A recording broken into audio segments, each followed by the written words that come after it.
Ito na, suko na ho. Magpapakulong na. Magpapaaresto na. Itong si Boy Kuryente Marcoleta.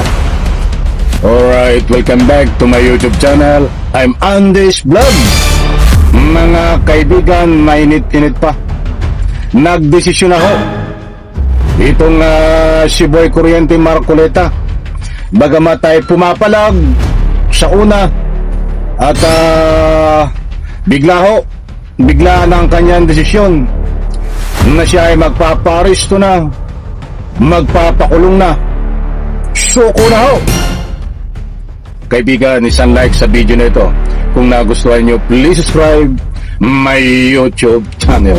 Hindi naman po lingid sa inyong kaalaman na ilang linggo na ho ito na pumapalag ho itong si Boy Kuryente Marcoleta.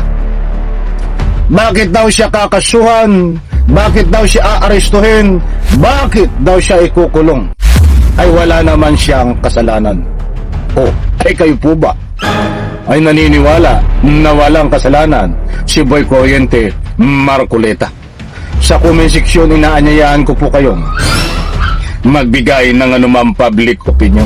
Kasabay ho ng kanyang pagpalag ay humingi ho ng tulong sa kanyang katropa na religion. Kabi-kabila po ang rally hanggang ngayon. Nang katakot-takot. Dami hong hinakot na kanyang kareligyon upang humingi ng simpatiya. Ganyan ho ang mga relihiyon. Kahit hindi alam ang pinaglalaban, ay pupunta upang makipagtipon. Siyempre, karelihiyon nila Hindi naman po lahat, hindi lahat. Ba't nakikita ko dito sa pagtitipon na ito, ilang araw na ho ang mga iglesia. Ay sa maniwala kayo sa hindi.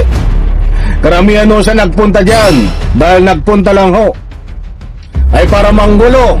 At siyempre, hindi alam ang pinaglalaban. Nagpunta ho sila diyan dahil kareligion nila ho. Kareligion. O kahit sasabihin nyo na nakikipaglaban kayo sa korupsyon.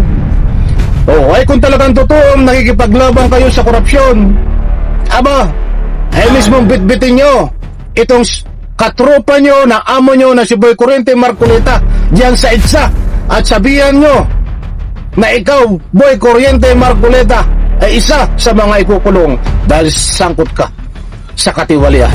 Dapat yan ang ginagawa nyo sa inyong katropa. Bagkus pinagtatanggol nyo pa Anong tawag doon, kulto? Mga kaibigan nito ho, kagabi ho ay nagdesisyon. Ilang oras po nakakaraan itong balitang ito. Kagabi ay nagdesisyon na itong si Marcoleta na siya ay kusa na magpapakulong. Ibig sabihin ay susuko na. Anak ng katakot ito mga kaibigan. Pakinggan po natin. Huwag nyo pong kaligtaan. Panoorin, pakinggan. Nako. Okay ito.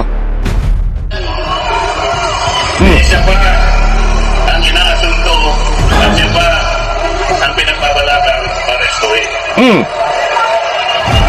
Hindi ba sa tungkulan ng ombudsman ang sila ang umanap, umusig at parusahan ng lahat ng may kagagawan nito?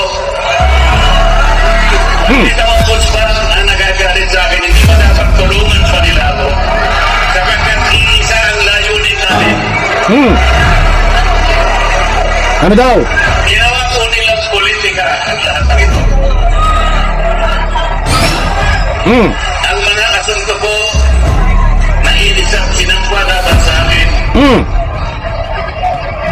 Ano? ay nagsasaysay ng kwarta. Bodol ka. Pero hindi nagbabanggit ng korupsyon. Nagsasaysay ng halaga, ngunit hindi binabanggit ng ikat. Nagpapawa ka pa. Bodol ka.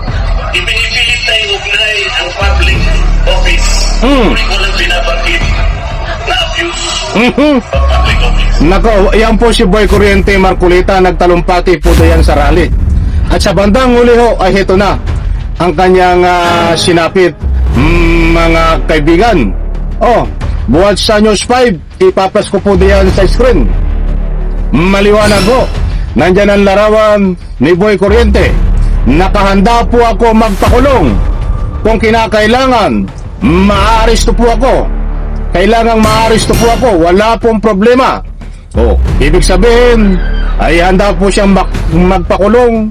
Susuko siya, ay wala daw pong problema na siya ay makulong. Babasahin ko po ang nilalaman. Eto, handa si Marcoleta. Tingnan natin ha. Nakahanda umano si Senador Rodante Marcoleta na maaresto kaugnay ng plunder case na ihahain ng Office of the Ombudsman laban sa kanya. Paliwanag ng senador, wala umano siyang problema kung ito ang magiging kabayaran ng aniyang pagtanggol sa katarungan sa interes ng mga Pilipino. Kabayaran dahil sa ginawa mo, nasangkot ka sa katiwalian. Huwag mong ilihis ang isyo. Humihingi ka ng simpatiya makikisimpatiya lang sa iyo itong yung tagasunod. Inanunsyo ni Ombudsman na kakakasuhan nila ng plunder si Marcoleta kaugnay ng umano'y undeclared campaign donation na tinanggap ng senador noong nakaraang eleksyon. Mga kaibigan, nandiyan po, naka-flash sa screen. Disclaimer lang po, hindi po tayo nagpapakalat ng anumang fake news dito.